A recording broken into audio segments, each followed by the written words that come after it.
My name is Asamoah Jan, and then we have Manucho. We are here to present the 2025 Goal of the Year Awards. And the winner is Lamani Zize.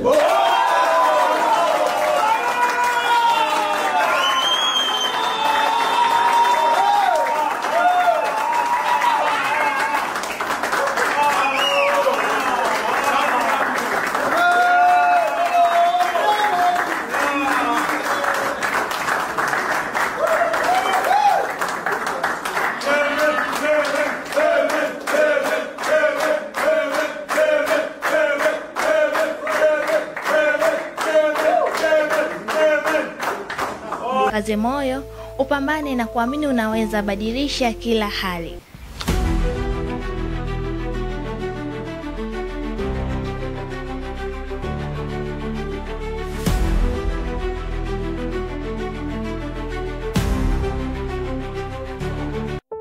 Maisha ya mchezaji wa Yanga Clement Mzize yanatupa fundisho kwamba Mungu hayupo tu kwa wale wanaotakia tubaki pale pale.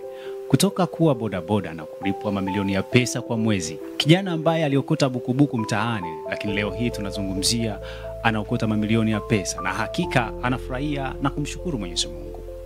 Kutoka mtaani hadi kuwania goli bora la CAF, leo hii goli lake linawania 3 bora magoli Afrika katika jiji la Rabat nchini Morocco.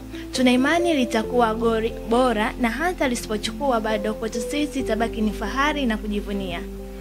Hongera sana kijana wetu, na hakika wewe ni taswira ya vijana wengi wanaoamini kuwa mpira sio tu